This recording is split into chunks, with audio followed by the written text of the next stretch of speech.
सकाळ, लोकसत्ता, लोकमत आणि महाराष्ट्र टाइम्स हे वाचल्याशिवाय चैन पडत नाही. त्यानंतर मी 4 इंग्रजी वृत्तपत्र पाहतो, Indian express, times of India, economic times आणि बिझनेस स्टँडर्ड. सर, त्यानंतर व्यावसायिक आयुष्याची तुमची सुरुवात कशी झाली? मला सकाळ पेपर्स या प्रख्यात पुण्यातल्या वृत्तपत्रामध्ये पार्ट टाइम जॉब मिळाला. माझ्यावरती त्या संस्थेचे मोठे उपकार आहेत. तर ह्या सगळ्या मागचं लाईफस्टाईलचं जे चक्र आहे ते कसं आहे? Sir, work is actually motivation. म्हणजे थांबला तो संपला, धावत्याला शक्ती येई आणि रस्ता सापडे, हे ज्या काही शाळेत शिकलेल्या ओळी आहेत ना, तर मला नेहमी असं वाटतं की प्रत्येक येणारा दिवस एक छान आशा घेऊन येतो. पुण्यासारख्या शहरामध्ये तुम्ही मोठी मॅनेजमेंट इन्स्टिट्यूट चालवता, शाळा चालवता, तरी तुम्हाला गावाकडे जाऊन शिक्षणावर काम करावं, शाश्वत विकासावर, पाण्यावर काम करावं, जमिनीवर काम करावं, असं का वाटलं? याची सुरुवात आमच्या बाबतीत एशियन पेंट्स जी माझ्या गावाजवळ जी कंपनी आहे तिच्यातून झाली. मी त्यांचाही आभारी आहे. आज मला आनंद वाटतो की त्या आमच्या मॅनेजमेंट इन्स्टिट्यूटचे जवळजवळ 3000 स्टुडंट्स, 5 स्टुडंट्स हे देशात आणि परदेशात व्यवसायामध्ये स्थिर झालेत आणि मोठं आणि चांगलं काम करतात, मुलं आणि मुली दोघे जण. I am proud of them.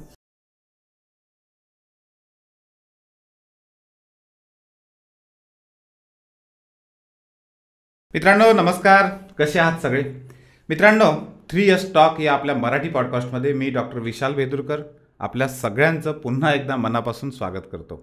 आज आपल्यासोबत आहेत डॉक्टर प्रदीप बावडेकर सर. सरांचं मी जेव्हा पहिल्यांदा भेटलो, सरांना मला असं प्रकर्षानं वाटलं की सरांची भेट आणि तुमची भेट मी करून दिली पाहिजे. का? खूप सारे मुद्दे आहेत, पण अगदी हाताच्या बोटावर मोजणे इतके मुद्दे मी तुम्हाला लगेच सांगतो.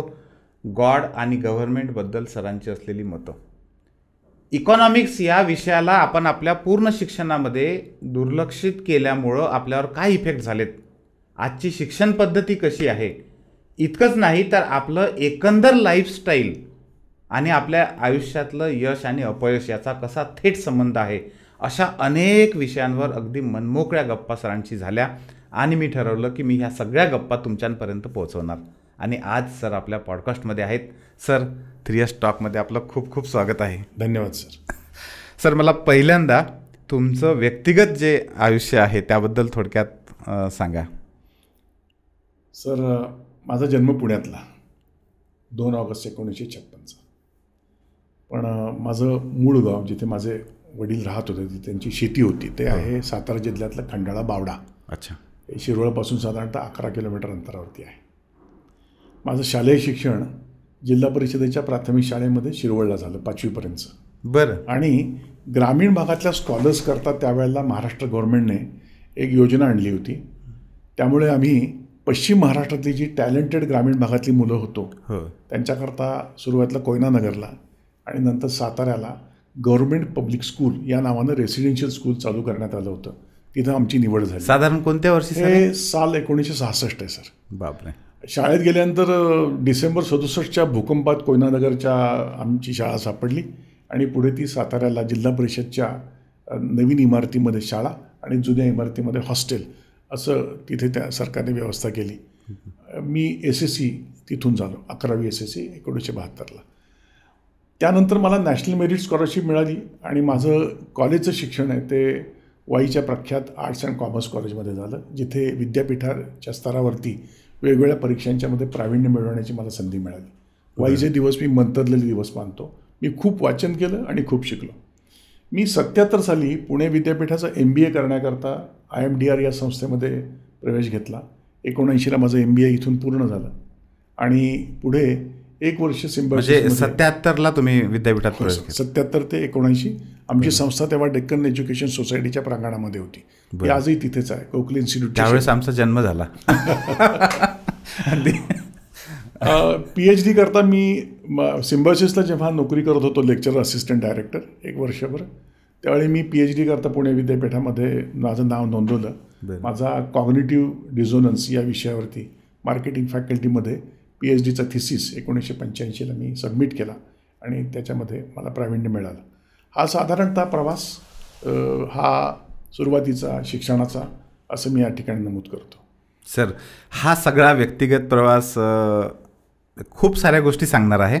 सगळ्यात पहिल्यांदा तर जिल्हा परिषदच्या शाळेतून शिक्षण घेतलेल्या अनेक लोकांना एक असं वाटतं की आपण कुठेतरी कमी पडलो आहे. तर तुमचा सगळा हा प्रवास सांगतो की असं काही नाही आहे, उलट तो प्लस पॉईंट आहे. वाईबद्दल तुम्ही जे सांगत होतात की आयुष्यातले खूप सुंदर क्षण तिथं शिक्षणातले तुम्हाला मिळाले, खूप म्हणजे मला ते जाणवत होतं. आणि ते पावित्र्य जे आहे ते त्या भूमीत पाय ठेवल्यानंतर मला सुद्धा पहिल्यांदा ते जाणवलं. सर, त्यानंतर व्यावसायिक आयुष्याची तुमची सुरुवात कशी झाली? माझं MBA होत असताना मला सकाळ पेपर्स या प्रख्यात पुण्यातल्या वृत्तपत्रामध्ये पार्ट टाईम जॉब मिळाला. माझ्यावरती ते त्या संस्थेचे मोठे उपकार आहेत. स्कॉलरशिप होती, फ्रीशिप होती, पण ह्या मिळालेल्या त्या काळातल्या 450 रुपये पगाराने सकाळमध्ये पार्ट टाईम नोकरीसाठी मला खूप मदत झाली.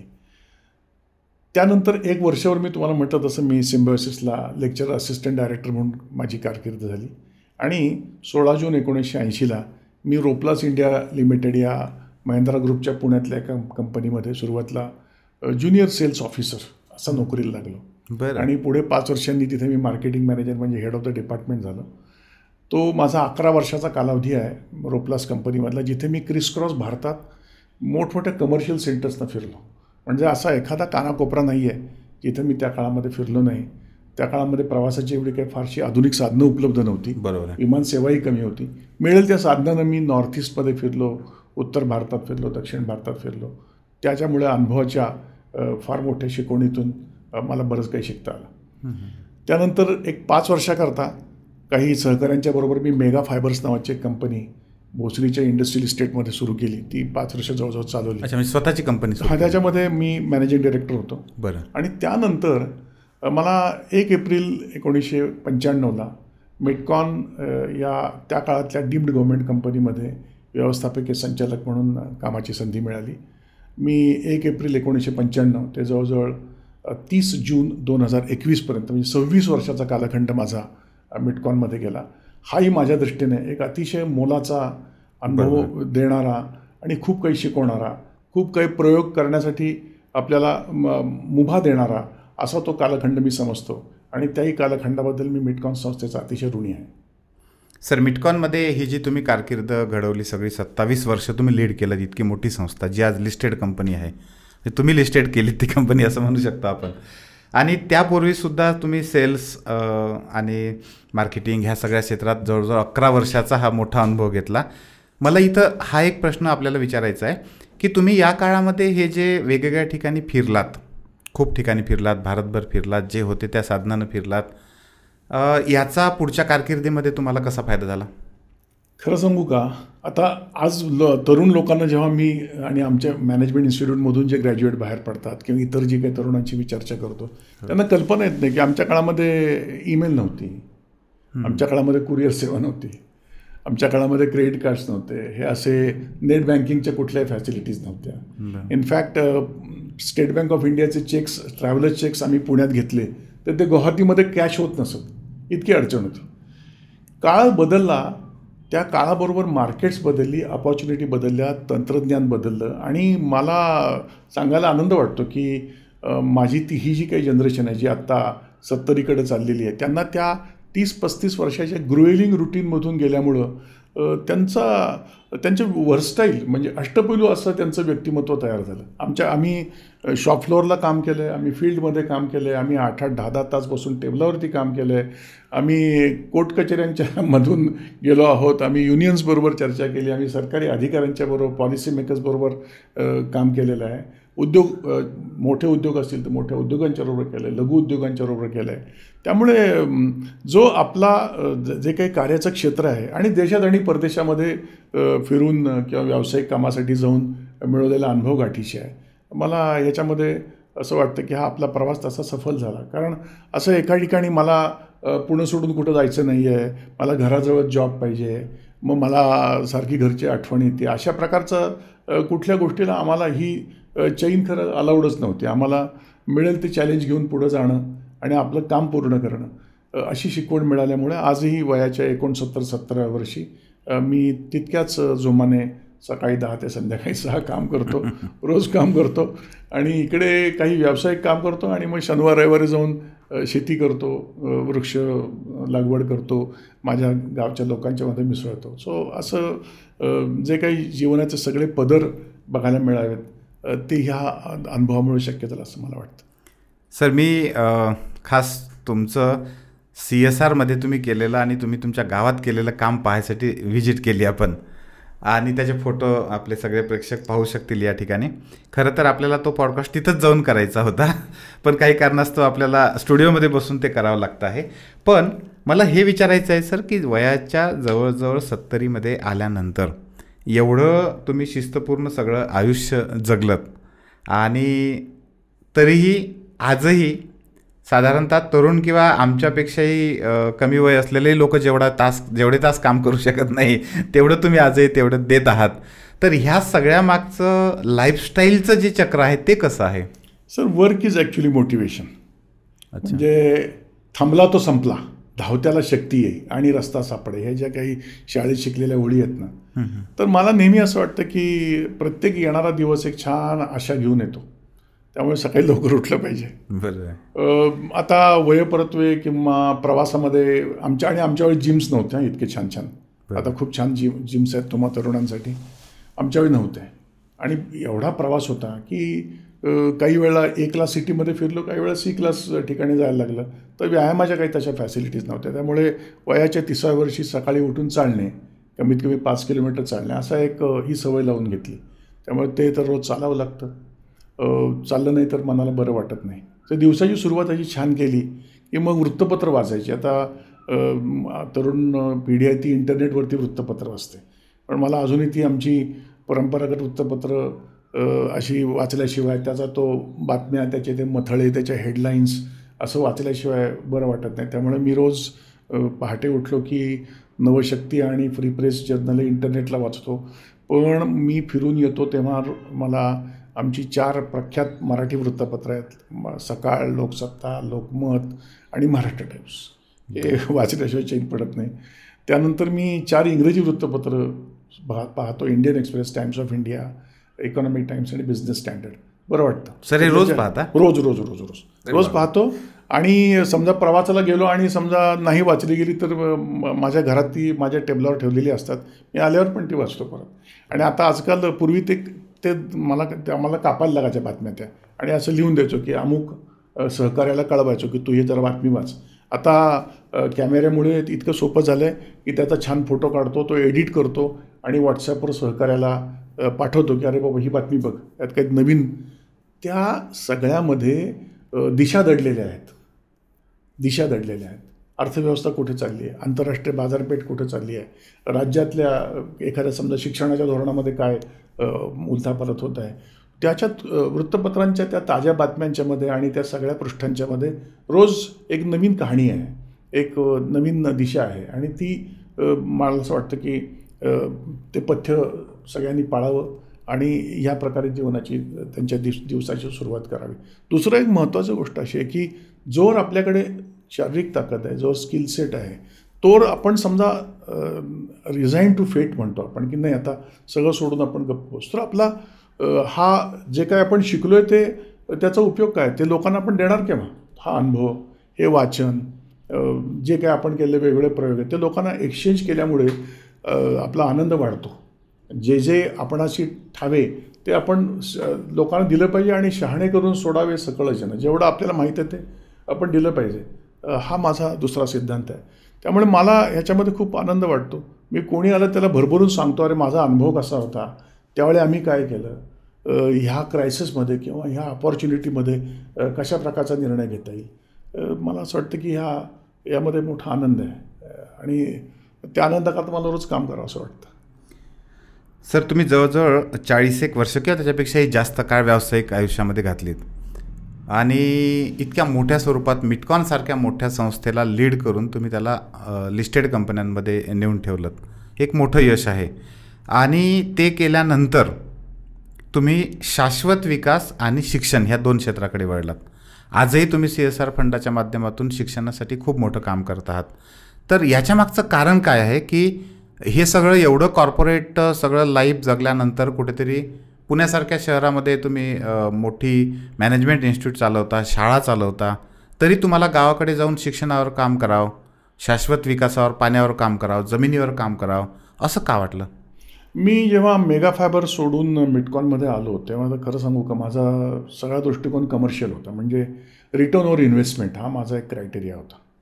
कारण माझी बांधिलकी शेअर होल्डर्स नाही असं या प्रकारची ती तत्त्वज्ञान होतं. पण जेव्हा मिटकॉनच्या पार्श्वभूमीवरती आम्ही महाराष्ट्र रुरल क्रेडिट प्रोजेक्ट नावाचा एक आंतरराष्ट्रीय फंडिंगचा प्रकल्प होता, त्यात मला महाराष्ट्राच्या पुणे, नांदेड, यवतमाळ आणि चंद्रपूर या जिल्ह्यांच्या ग्रामीण भागात फिरायला मिळालं. मी जरी ग्रामीण भागात आलो होतो तरी माझा अशा प्रकारची नाळ नव्हती. आणि त्याच्याबरोबर मी हे पाहिलं की ह्या म्हणजे पीपल बिलो पॉवर्टी लाईन असतील, त्यांची क्षमता वाढवायची असेल, लाईव्हलीहूड अर्निंग कॅपॅसिटी वाढवायची असेल तर प्रशिक्षण द्या, व्यावसायिक प्रशिक्षण द्या, असं हा सगळा प्रवास करत आलो. आणि पुण्याला आम्ही सरकारच्या खूप स्कीमखाली काम करायचो. तर मी पुण्याला जे आमच्याकडे जिल्हा उद्योग केंद्रामध्ये जागा होती तिथे प्रथम एक स्किल डेव्हलपमेंट सेंटर काढलं 2000 साली. आणि ऑफ द शेल्फ असे आम्ही 40 प्रोग्रॅम्स इथे देऊ लागलो. हे प्रोग्रॅम आम्ही त्यातले काही प्रोग्रॅम महाराष्ट्राच्या इतर कानाकोपऱ्यातसुद्धा आम्ही ते देऊ लागलो. आणि याच्यामध्ये माझ्याकडे जो क्लास येऊ लागला तो क्लास होता 9वी पास ते अगदी 12वी नापास. त्यावेळेचे जे काही उपक्रम होते आम्ही वेळोवेळी ते बदलत गेलो. त्याच्या प्रकल्प रूपरेषांची पुस्तकं तयार केली, ग्रामीण विक्री कला, सुलभ अकाउंटन्सी अशी पुस्तकं तयार केली. आणि त्या प्रशिक्षण कार्यक्रमाच्या निमित्ताने पुन्हा महाराष्ट्रभर किंवा महाराष्ट्राच्या बाहेर असं फिरता आलं. मग ते कनेक्ट राहिलं. एका बाजूला आपण कॉर्पोरेट्सना, बँकांना सेवा देत होतो, तर दुसऱ्या बाजूला आपण ह्याही क्लासबरोबर आपला संबंध येत होता. 2013ला जेव्हा हा कॉर्पोरेट सोशल रिस्पॉन्सिबिलिटीचा खर्च कंपल्सरी करणारा इंडियन कंपनीज ॲक्ट पास झाला, तेव्हा त्याच्यामध्ये ही स्पेसिफिक आर्टिकल 135मध्ये ही व्यवस्था करण्यात आली की त्याच्यात तुम्हाला तुमच्या प्रॉफिटचा काही भाग, काही पैसे हे अशा CSR प्रकल्पांसाठी ठेवायला लागतील, खर्च करावे लागतील. आणि सस्टेनेबल डेव्हलपमेंट गोल्स आणि मिलेनियम डेव्हलपमेंट गोल्सचं ते कॉम्बिनेशन जे आलेलं आहे त्याच्या अनुषंगाने तुम्हाला जागतिक जो आढावा आहे त्याच्याप्रमाणे काम करावं लागेल. याची सुरुवात आमच्या बाबतीत एशियन पेंट्स जी माझ्या गावाजवळ जी कंपनी आहे तिच्यातून झाली. मी त्यांचाही आभारी आहे. आणि एशियन पेंट्सबरोबर मग असोसिएटेड कॅप्सूलसारखं युनिट्स असेल, हंट्समन असेल, RP गोएंका ग्रुप असेल, टाटा मोटर्स असेल, टाटा इलेक्ट्रिकल्स असेल, अशा महान कंपन्यांच्याबरोबर त्या काळामध्ये वेगवेगळे प्रकल्प करता आले. त्याच्यात मला खूप मोठी प्रचिती आली. कारण मला असं वाटलं की कंपन्या जेव्हा असं सस्टेनेबल डेव्हलपमेंटचं काम करतात तेव्हा ते काही शाश्वत अशा मेकॅनिझम्स तयार करतात. मग आम्हालाही त्याची गोडी वाटली. आणि मिटकॉन कंपनीच्या CSRच्या फंडामधून आम्ही पहिल्यांदा आमच्या गावचा जो ओढा होता त्याच्यावरती एक बंधारा होता. तर मी पहिल्यांदा त्या पात्राचं खोलीकरणाचं काम घेतलं सुरुवातीला. आमच्या काही तेव्हा 60-65 लाख रुपये खर्च झाले. आणि तो गाळ वगैरे काढला. तो गाळ आम्ही माळावर टाकला, त्यात काही झाडं लावली. 2016-17 पाहिलं की त्यात पाणीच साचत नाही आहे. कारण त्याचा जो बंधारा होता, बंधाऱ्याची भिंत होती ही जवळजवळ 70 वर्ष जुनी होती. पण त्या बंधाऱ्याच्या भिंतीचं सक्षमीकरण केलं आम्ही. आणि त्याच्यातला सीपेज काढायचा खूप प्रयत्न केला. जवळजवळ आम्ही त्याच्यामध्ये यशस्वी झालो. आज मला खूप आनंद वाटतो की तो बंधारा या पावसाच्या पाण्याने खूप तुडुंब भरला आहे. त्याच्या सांडव्यावरून पाणी वाहतं आणि त्याचा जवळजवळ 1.5 किलोमीटर मागे असा बॅकवॉटरचा आपल्याला त्याचा प्रवाह दिसतो. आणि ह्या बंधाऱ्यातलं जे पाणी आहे ते पुढे चालत राहतं. पुढे गावकऱ्यांनी त्याची 5 किलोमीटर त्या पट्टीमध्ये ॲडिशनल बंधारे बांधलेले आहेत. आणि त्याच्याखाली शेती येते ओलिताखाली आणि विहिरी चार्ज होतात. तर पाणी हे खरंच जीवन आहे हो. आणि ते आपल्याला मिळतं निसर्गातनं, तेव्हा ते वाहून द्यायचं नाही. पाण्याच्या क्षेत्रात काम करणारे अनेक लोक आहेत, अभिनेते आहेत, वनराईसारख्या संस्था आहेत, श्रमजीवी फाउंडेशन आहे, पाणी फाउंडेशन आहे, नाम फाउंडेशन आहे. मी त्यांचा आभारी आहे. ते मोठं काम करतात, आम्ही छोटं काम करतो. मग आमच्या परीनं हा झालेला आमचा भैरव बंधाऱ्याचा पायलट हा पहिला प्रकल्प झाला आणि तो आनंद देऊन गेला. मग त्यावरती जी माळावरती माती, ते सगळे गाळ माती आली होती, त्याच्यामध्ये झाडं लावायला सुरुवात केली. आणि ती खूप प्रचंड अशी व्हरायटी असलेली झाडं ती आम्ही सांभाळू लागलो. त्या जागेला कंपाऊंड केलं. आज आमच्या गावची 17 एकर जमीन आम्ही या अशा वनराईच्या लागवडीकरता वापरलेली आहे. पडीक रान होतं. 5 एकरावरती क्रीडांगण केलं आहे. या 17 एकरामध्ये 3 एकरावरती फुलपाखरांचं उद्यान केलं आहे. आणि हळूहळू ते जसं जमेल तसं, कारण Rome was not built overnight. तर जे काय आम्हाला जमेल तेवढं आमचं ट्रस्ट असं आम्ही ते काम करत राहतो. पण तो आमचा पहिला माइलस्टोन ठरला.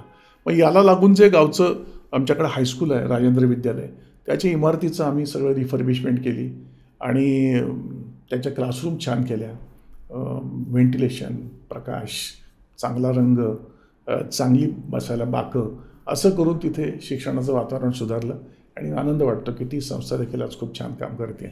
मग असं करता करता व्यायामशाळेला काही इक्विपमेंट्स दे, जे मल्लखांबाची आमच्याकडे प्रशिक्षण केंद्र आहे त्याला काही मदत कर, असं करून होकारात्मक पॉझिटिव्ह विचार आणण्याचा प्रयत्न केला. त्यामुळे भैरव बंधाऱ्याचं पुनरुज्जीवन हा माझा याच्यातला स्वतःच्या कंपनीच्या पैशाने किंवा आमच्या ट्रस्टच्या पैशाने केलेला पहिला उपक्रम आणि त्यातून त्याची सुरुवात झाली.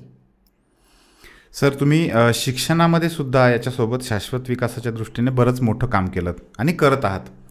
आजच्या भारतीय शिक्षण पद्धतीबद्दल तुमचं काय मत आहे? माझं जे काम जे प्रामुख्याने मी केलं मिटकॉनच्या प्लॅटफॉर्मवरती सुमारे 25 वर्ष, त्याच्यामध्ये माझा सगळा फोकस जो होता तो स्किल डेव्हलपमेंटवरती होता. म्हणजे आता मला आश्चर्य वाटतं की स्किल डेव्हलपमेंटच्या युनिव्हर्सिटीज निघाल्या, पण माझ्या स्वतःच्या तरी थिंकिंगप्रमाणे स्किल डेव्हलपमेंटचे जे प्रोग्राम्स आहेत ते काही डिग्री लेवलला दिले जात नाहीत, कारण ज्यांना डिग्री मिळते ते नोकऱ्याच करायला जातात, कॉर्पोरेट नोकऱ्या करतात. स्किल डेव्हलपमेंटचे जे काय आम्ही प्रोग्राम्स आणले होते त्याच्यामध्ये प्रामुख्याने हा जो क्लास होता की ज्याला शिक्षण फॉर्मल एज्युकेशनमध्ये फार प्रगती करता येत नाही, त्याला उपजीविकेकरता काहीतरी दिलं पाहिजे आणि त्याकरता हँड्स ऑन ट्रेनिंग द्यायचं एक महिन्यापासून 3 महिन्यापर्यंतचं आणि काही अनुभव द्यायचा आणि त्याला आपल्या पायावर उभं करायचं, असे आमचे प्रोग्रॅम्स होते. ह्या निमित्ताने आम्ही अक्षरशः लाखो घरांपर्यंत पोचलो आणि मला आनंद वाटतो की ती माणसं मिटकॉनचं सर्टिफिकेट घेऊन व्यवसाय करू लागली, की बँकांच्या त्यांना कर्ज मिळालं, स्वतःच्या पायावर उभे राहिले आणि आता कॉर्पोरेट्सच हे करायला मोठ्या प्रमाणात मदत करतात. सो ही एक क्षेत्र होतं. ह्या क्षेत्रात पूर्वी कोणी दिग्गज असे शिक्षण समूह आले नव्हते आणि त्यामुळे जे आम्ही केलं त्याला आम्हाला महाराष्ट्रात आणि महाराष्ट्राच्या पलीकडे देखील खूप वाव मिळाला. आणि आता लेटेस्ट जे मिटकॉन कंपनी करते त्याच्यामध्ये सोलर इंडस्ट्रीकरता लागणारे कामगार जे आहेत ते प्रशिक्षण देते, कमिशनिंग करता आणि मेंटेनन्स करता उपयोगी पडणार आणि खूप मोठं काम आहे त्यांचं. भारताच्या 6 राज्यांच्यात ते काम करतात. त्याच्यानंतर मग मी जे एक फॉर्मल एज्युकेशनमध्ये जो प्रयोग केला तो एक मॅनेजमेंट इन्स्टिट्यूटचा, की ज्याच्यामध्ये जे प्रोग्राम्स मी आणले ते टिपिकल MBA नाही आणले, ते इंडस्ट्रीला वाहिलेले प्रोग्राम आणले. म्हणजे ॲग्री बिझनेस मॅनेजमेंटचा पोस्ट ग्रॅज्युएट जो काही मॅनेजमेंट प्रोग्राम आणला तो आम्ही वर पायोनियर्स. ॲक्च्युली आम्ही छोटे लोक होतो पण आम्ही तो आणला कारण इंडस्ट्री व्हर्टिकल्समध्ये. दुसरा मी आणला प्रोग्राम फार्मास्युटिकल मॅनेजमेंटचा. तर हे का, तर मी त्या काळामध्ये मी जे काही इकॉनॉमिक्स नावाचं मासिक तर त्या प्रकर्षाने वाचायचो आणि असं पाहिलं की प्रत्येक व्यवसायाचं मॅनेजमेंटचं एक वेगळी गरज आहे. म्हणजे आता कन्स्ट्रक्शन व्यवसाय असेल, हॉटेल व्यवसाय असेल, ट्रॅव्हल टुरिझम असेल, डेअरीचा व्यवसाय असेल, ऑब्वियसली फार्मास्युटिकल किंवा ॲग्री बिझनेसचा असेल, तर ह्यांच्या गरजा वेगळ्या आहेत. मॅनेजमेंट असं एक जे काही आपण म्हणतो व्यवस्थापनशास्त्र त्याचा तो पिझ्झा बेस आहे, पण त्याच्यावरती जे टॉपिंग टाकायला लागतात, मग कुठे तुम्ही ते कोणी वेगवेगळ्या प्रकारची त्याला ते टॉपिंग्स वापरतात पिझ्झ्यावरती, तर त्या इंडस्ट्रीला अनुकूल असं ते सगळं तत्त्वज्ञान त्याच्यामध्ये रेलेवंट असं आणलं पाहिजे. कारण गारमेंटच्या इंडस्ट्रीला लागणारे स्किल सेट आहे आणि एखाद्या फूड प्रोसेसिंग इंडस्ट्रीला लागणारं स्किल सेट यात नाही म्हटलं तरी फरक आहे. तर ह्याच्यासाठीचे प्रयोग केले. परंतु आता काय होतं की रेग्युलेटर्स जे आपले आहेत ते सगळे मग तुम्हाला बॉक्समध्ये बसवतात. म्हणजे फार मोठं सिलेबसमधलं डेव्हिएशन हे आपल्या रेग्युलेटर्सना पटत नाही आणि आपले जे रेग्युलेटर्स आहेत ते त्यांना तशा पॉवर्स आहेत तुम्हाला रेग्युलेट करायच्या. त्यामुळे रेग्युलेटर्सच्या जेव्हा ते चौकटीत शिक्षण बसलं तेव्हा मी ही बाकीची इनोव्हेशन्स बंद झाली. पण आज मला आनंद वाटतो की बऱ्याच संस्थांनी post graduate programs agri business मॅनेजमेंटमध्ये आणि ॲग्रीप्रेनरशिपमध्ये आणि फार्मास्युटिकल मॅनेजमेंटमध्ये सुरू केले. काही निकमारसारख्या संस्था आहेत की ज्या केवळ कन्स्ट्रक्शन इंडस्ट्रीला डेडिकेटेड मॅनपॉवर देतात. नॅशनल इन्शुरन्स अकॅडमी ती इन्शुरन्स सेक्टरला डेडिकेटेड मॅनपॉवर तयार करतात. ते मोठं काम तयार झालं. परंतु 2000 सालानंतर आलेले हा सगळा हा आपल्याकडचा प्रवाह आहे लक्षात घेतलं पाहिजे. तर आमची त्यावेळेची बिगिनिंग होती आणि आम्ही त्यावेळेला ॲग्री बिझनेस मॅनेजमेंट आणि फार्मास्युटिकल मॅनेजमेंट या 2 वरती फोकस करून आज मला आनंद वाटतो की त्या आमच्या मॅनेजमेंट इन्स्टिट्यूटचे जवळजवळ 3000 स्टुडंट्स 5 स्टुडंट्स हे देशात आणि परदेशात व्यवसायामध्ये स्थिर झालेत आणि मोठं आणि चांगलं काम करतात. मुलं आणि मुली दोघे जण. I am proud of them. Sir, पण एकंदरच आपल्या पूर्ण शिक्षण पद्धतीमध्ये हिस्ट्री आहे, पॉलिटिकल सायन्स आहे, अशा विषयांना थोडं जास्त झुकतं माप आहे आणि इकॉनॉमिक्ससारख्या विषयाला थोडं कमी झुकतं माप मिळतं आहे, असं वाटतं का तुम्हाला? माझं प्रामाणिकपणे मी तुमच्याशी सहमत आहे. त्याचं कारण असं आहे की आपल्याला तसा म्हणजे जो बिझनेसमधला परखडपणा आहे तो फारसा आपल्या कल्चरमध्ये नाही आहे. आपले जे विचार आहेत, आपल्या ज्या भावना आहेत, या सगळ्या ज्या जर आपण लक्षात घेतलं तर त्याच्यामध्ये आणि हे वस्तुस्थिती आहे की अर्थस्य पुरुषोद असा, म्हणजे शेवटी रुपयाभोवतीच दुनिया फिरत असते. परंतु ते कटुसत्य आपल्याला पटत नाही किंवा आपल्या माइंडसेटमध्ये नफेखोरी वृत्ती आणि नफा मिळवण्याची मोठी गल्लत सापडते. मला व्यवसाय सुरू करायला आपण त्याला म्हटलं की तुझं उद्दिष्ट काय, तर तो म्हणतो की पुढे कालांतराने मला थोडं समाजाकरता काहीतरी करायला पाहिजे. अरे पण मित्रा, तुझं व्यवसाय करणार असेल तर तू कर्ज घेणार आहेस, तुला मॅनपॉवर एम्प्लॉय करावं लागणार, तुला टेक्नॉलॉजी घ्यावी लागेल, तुला मार्केटमध्ये जावं लागेल. आणि हा व्यवहार आहे तो रुथलेस असेल. त्या व्यवहारामध्ये तुला रिटर्न ओव्हर इन्व्हेस्टमेंट तू मिळाली नाहीस तर तुला तुझा धंदा सांभाळणं अवघड होईल किंवा पूर्ण येणारा कॅश फ्लो हा माझा नफा आहे असं समजतो आपण. पण नाही, तसं नाही आहे. त्याच्यामध्ये प्रॉफिट तुम्हाला मिळणारा तो 5-10% असणार आहे. तुमच्यापैकी किती लोकांना माहीत आहे की एअरलाईन किंवा बँकांचा जो स्प्रेड म्हणतो आम्ही म्हणजे प्रॉफिट हा त्या 3%-4% दरम्यान असतो. त्यांचा टर्नओव्हर जो आपण म्हणतो, येणारा जे इन्कम आहे ते प्रचंड मोठं करोडोजमध्ये असेल, परंतु त्यांना मिळतात किती? त्यांचं सगळं ऑपरेशन तो तामझाम त्यांना त्या 3-4% भागवायचा असतो. तसं प्रत्येक व्यवसायामध्ये किती नफा मिळेल? 5%, 10%, तेवढाच तुझा पैसा आहे. पण हे आपल्याला पचनी पडणं थोडंसं अवघड जातं.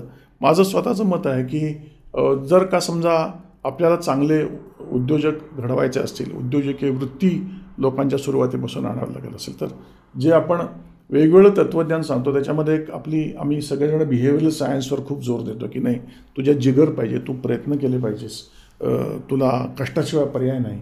हे बरोबर आहे, परंतु त्याला त्याचबरोबर अर्थशास्त्राचं ज्ञान जे आहे त्याची जोड दिली पाहिजे असं मला प्रामाणिकपणे वाटतं. इकॉनॉमिक्सकडे आपण खूप जास्त दुर्लक्ष करतोय आपल्या शिक्षण पद्धतीमध्ये. कारण मी आपल्याला म्हटलं सर की आपण वृत्तपत्र कुठली वाचतो बघा ना. आपण जर वृत्तपत्र बघितली तर प्रथम आपण किंवा बातम्या बघणारे जे आमच्यासारखे लोक आहेत ते पहिल्यांदा आमच्या मातृभाषेच्या बातम्या बघतो. तर काही चुकीचं नाही, पण त्या झाल्या मग त्याच्यात बऱ्याचशा लोकल न्यूज असतात. मग त्याच्यानंतर इंग्रजी वृत्तपत्र आणि इंग्रजी वृत्तपत्रात पुन्हा ही जी बिझनेसशी वाहिलेली जी वृत्तपत्र आहेत, बिझनेस स्टँडर्ड आहे, इकॉनॉमिक टाइम्स आहे, मिंट आहे, की ह्याच्याकरता आपण किती वेळ काढतो आणि किती लोक ते विकत घेऊन वाचतात. कारण समहाव त्याच्यातलं तो जो काही रुथलेसनेस आहे तो आपल्या इतक्या सहजी पचनी पडत नाही असं माझं मत आहे. अगदी अगदी. सर, याच्यासोबतच तुम्ही नेहमी सांगत असता की आपण गॉड आणि गव्हर्नमेंटवर खूप जास्त डिपेंड राहतो. ते कसं? सर, माझं असं प्रामाणिक मत आहे की उद्धरावा स्वये आत्मा. आमच्या शाळेचं ब्रीदच होतं ते, आणि ते माझ्यात पूर्णपणे भिनलेलं आहे. तूच आहेस तुझ्या जीवनाचा शिल्पकार. प्रथम तुला तुझे प्रयत्न केले पाहिजेत. तुझी प्रगती तुझ्या हातात आहे. असा नको विचार करू की तू ड्रायव्हिंग सीटमध्ये बसशील, मग तुझ्याकरता स्टिअरिंग कोणीतरी फिरवेल, क्लच कोणीतरी दाबेल, ब्रेक कोणीतरी दाबेल, ॲक्सिलरेटर कोणीतरी ऑपरेट करेल, अप्पर डिप्पर कोणीतरी करेल, हॉर्न कोणीतरी वाजवेल. नाही, त्या गाडीचा ड्रायव्हर तूच आहेस. तेव्हा सर्वस्वी ती तुझी जबाबदारी आहे. तुला स्वॉट ॲनालिसिस करावं लागेल, म्हणजे आपली स्ट्रेंथ काय, आपला विकनेस काय आहे, बाहेर अपॉर्च्युनिटीज काय आहेत आणि त्याला थ्रेट्स कुठले आहेत, रिस्क काय आहेत, आणि त्याप्रमाणे ठरव की आपण वजन किती उचलायचं आहे. गॉड आणि गव्हर्नमेंट या दोन्ही महान संस्था आहेत आणि त्यांचं अस्तित्व आपण नाकारून चालणार नाही. कारण सरकार तर पावलं पावली, मग ते केंद्र सरकार असो, राज्य सरकार असो, स्थानिक सरकार असो, आपल्याकरता कायदे करतं, कायदे राबवतं आणि कर गोळा करतं आणि ते कराच्या व्यवस्थेतून सगळी यंत्रणा चालवतं. सो ते आपल्या जीवनाचा अविभाज्य घटक आहे. आणि परमेश्वर ही संस्था आपल्या संस्कारांच्यामुळे आपल्या तितकी रुजलेली आहे की त्याचं अस्तित्व नाकार असंही म्हणत नाही. परंतु या दोन्ही महान संस्था या त्यांच्यावरती सुद्धा खूप मोठी जबाबदारी आहे. आपण जेव्हा एखादा आपल्या करिअरकरता प्रयत्न करू, व्यवसायाकरता करू, तेव्हा लक्षात घ्या की आपल्याला स्वतःच्या हिमतीवरती वाटचाल करायची आहे. सरकारची सबसिडी मिळेल आणि म्हणून माझा व्यवसाय खूप चांगला चालेल, तर आम्ही कन्सल्टन्सी करताना हे नेहमी सांगतो की अरे ती जे आहे ते तुला एंजल इन्व्हेस्टर ते आणून देईल तुला पैसे ते, परंतु म्हणजे कोणतरी देवदूत येईल आणि ते मिळतील सुद्धा तुला पैसे, परंतु शाश्वत तुला तुझा विदाऊट सबसिडी पण तू चालवू शकला पाहिजेस तुझा व्यवसाय. तेव्हा ह्या ज्या 2 महान संस्थांचे जेव्हा आशीर्वाद किंवा मदत आहे ती तुम्हाला अगदी निक ऑफ द टाईमला मिळेल असं नाही, ती मिळेल सुद्धा, पण कदाचित ती त्याच वेळेला मिळेल असं नाही. तुम्हाला तुमच्या मार्गक्रमणेकरता या दोन्ही संस्थांच्या कडून आवश्यक ते आशीर्वाद मिळोत, परंतु तुम्हाला तुमचा मार्गक्रमणा ही स्वतःच्या जीवावर करावी लागेल, हे कृपा करून लक्षात घ्या. त्याचा भार त्यांच्यावर नाही टाकता येणार, तो टाकू नये, असं माझं प्रामाणिकपणे मत आहे. Great sir. हे सगळं करत असताना मी बघितलंय तुम्ही पुस्तक किंवा वाचनाचे खूप मोठे भक्त आहात. काय वाचता तुम्ही जनरली? मला वाचनाचं वेळ लागलं आहे. मला खूप पुस्तकं आवडतात त्या, आणि ती आता त्या तुमच्या इंटरनेटवर वाचण्यापेक्षा अजूनही हार्ड कॉपी घेऊन ती वाचावीत असं मला वाटतं. माझा पहिला रोख जो आहे तो आत्मचरित्रांच्यावर राहिला. अच्छा. इंग्लिश आणि मराठीमधली आत्मचरित्र, म्हणजे गाजलेलं आत्मचरित्र असेल, मिळालं तर मी ते घेतो आणि ते वाचतो. कारण एक एक व्यक्ती जी आहे ना, ती एक एक कथा आहे आयुष्याची, अप्स अँड डाऊन्सची, चॅलेंजेसची, यशाची, अपयशाची. तर मला ते खूप आवडतं. आत्मचरित्र नसेल तर चरित्र वाचतो. बरं. कारण दुसऱ्याच्या कोणाच्या चष्म्यातून त्या व्यक्तीची ती प्रोफाईल रंगवलेली आहे. प्रवास वर्णन वाचतो. सोशो इकॉनॉमिक विषयाच्यावरची पुस्तकं वाचतो. म्हणजे त्याच्या सोशो इकॉनॉमिक विषयांच्यावरची पुस्तकं जी आहेत ती खूप मोठा स्पॅन समाजाच्या विकासाचं सांगून जातं. आणि हिस्ट्रीची पुस्तकं वाचतो, इतिहासाची. म्हणजे आता विल्यम डेलरिपलचं पुस्तक आहे अनार्की म्हणून, किंवा सध्या मनु पिल्लाईची काही पुस्तकं वाचतो, डॉक्टर कुलकर्णींची पुस्तकं वाचतो. तर पण माझे पहिले आवडता छंद म्हणजे आत्मचरित्र वाचायचं. ते खूप छान असतं. सर तुम्ही सोशल काम म्हणजे सामाजिक काम ज्या संस्थेमार्फत करता त्याचं नाव तुम्ही ठेवलं यूथ बिल्ड फाउंडेशन. काय कारण आहे? सर पहा की भूतकाळ असो तर तो काही आपल्याला दुरुस्त करता येत नाही. आपली सगळी जी नजर आहे ती भविष्यकाळाकडे आहे, आणि त्याच्याकरता काम कोणी करायचं तर वर्तमान काळातल्या रिसोर्सेसनी, माणसांनी काम करायचं आहे. कारण अनेक देश मोठे झाले, तिथे काही बाहेरून कोणी येऊन ते देश मोठे झाले असं नाही आहे. समजा आपण युनायटेड स्टेट्स ऑफ अमेरिका घेऊ, तिथल्या लोकांनी काम केलं आणि ते देश मोठे झाले. हा देशसुद्धा महान कोण करणार? इथली माणसं करणार, इथले. आता त्याच्यामध्ये ते कोण, ती माणसं कोण आहेत? तर ती म्हणजे आपले तरुण आहेत. कारण ज्यांच्याकडून काही आशा आहे ती यूथकडून आहे. तर आपल्या परीने जे काही तरुणांसाठी करायचं ते आपण करूया. म्हणून स्कूलचं इन्फ्रास्ट्रक्चर असेल, क्रीडांगण असेल, स्पर्धा असतील, जे काही स्किल्स शिकवायचे असतील, तर आपला फोकस हा यूथकडे असावा असं वाटून त्याचं नाव यूथ बिल्ड फाउंडेशन ठेवलं. ग्रेट. सर दुसरं मी एक बघितलं आहे की तुम्ही तर्कनिष्ठ विचार किंवा रॅशनल विचार जो आहे त्याला खूप जास्त महत्त्व देता. हो, कारण काय आहे की भावना आहेत ना त्या आपल्या विचारामध्ये खूप रंग आणतात, आणि मग आपले काही वेळेला आपले निर्णय चुकतात. बरं. म्हणजे प्रोफेशनलिझममध्ये मी भगवान श्रीकृष्णांना याच्यातला खरं आद्य गुरु मानतो. कारण पहा, अर्जुनाला उपदेश करताना त्यांचं ते वाक्य आहे की अरे विचार कसला करतोस तो. आता जेव्हा अर्जुन भांबावला होता तेव्हा त्यांचं ते वाक्य आहे की हतो वा प्राप्यसे स्वर्गम जितो वा भोग्यसे नाही. काय तुझा तोटा होणार आहे? आता हे नातेवाईक आहेत, हे काका आहेत, चुलते आहेत, पुतणे आहेत, म्हणून विचार करत राहिलास तर तू युद्ध करूच शकणार नाहीस. हतो वा प्राप्यसे स्वर्ग म्हणजे उद्या समजा तू ह्या रणांगणावरती लढता लढता गेलास तर तू स्वर्गात जाशील. आणि जितो वा भोग्यसे महिम म्हणजे जर का तू जिंकलास तर तू पृथ्वीचं राज्य भोगशील. तर तो किंवा त्यांचं गीतेतलं हे जे प्रसिद्ध वाक्य की कर्मण्यवाधिकार असते, मा फलेषु कदाचन, म्हणजे मी फळाच्याकडे काय हे बघत नाही, माझं काम आहे काम करणं. This is actually principle of professionalism ना, की तुला नेमून दिलेलं काम तू पूर्ण कर, आणि ते करताना माझे नातेवाईक आणि माझे हितसंबंध हा विचार करू नकोस. प्रोफेशनली तुला तुझं काम करायचं आहे, हे रॅशनल थिंकिंग आहे. भावना जर त्याच्यामध्ये आल्या तर मग तुमचं निर्णयाला रंग येतो असं मला वाटतं. आणि आज सांगू का, कॉर्पोरेट गव्हर्नन्समध्ये आम्हाला कंपनी ॲक्टमध्ये सेवीच्या रूल्स रेग्युलेशन्समध्ये हे मॅनेजिंग डायरेक्टर म्हणून मी तिथे काम करत होतो मेटकॉनमध्ये, तिथे वारंवार लिहून द्यायला लागायचं की आमचे कुठले रिलेटेड पार्टी ट्रान्झॅक्शन्स नाहीत. रिलेटेड पार्टी ट्रान्झॅक्शन्स हे परमिटेड नाहीत. Every transaction has to be at the arm's length आम्ही म्हणायचो. त्याचं कारण काय की भावनांचे रंग तुमच्या प्रोफेशनल निर्णयामध्ये येऊ नयेत. ते निर्णय हे योग्य त्या व्यावसायिक निकषांच्यावरतीच व्हावे लागतात. तर त्यामुळे मी जे काही काम केलं त्याच्यामध्ये जवळजवळ वयाच्या 35व्या वर्षापासून ते आज 70 वर्षापर्यंत मी कुठे ना कुठेतरी प्रॉफिट सेंटर हेड असा राहिलो. आणि मग जेव्हा तुम्ही ते काम करता तेव्हा तुम्हाला व्यावसायिक निकषांच्यावरती आणि रॅशनल थिंकिंगवरतीच निर्णय घ्यावे लागतील. तिथे भावनात्मक निर्णय घेऊन चालणार नाहीत. ग्रेट. सर, हे जे तुम्ही अत्यंत महत्त्वाचे विचार सांगितलेत ना, हे खूप जास्त महत्त्वाचे आहेत आणि आजच्या काळाला ते जास्त लागू आहेत, आजच्या युवकांसाठी जास्त लागू आहेत. जेव्हा की सोशल मीडिया आणि ह्या सगळ्यांमुळं हे सगळं पोखरतं आहे असं मी म्हणेन.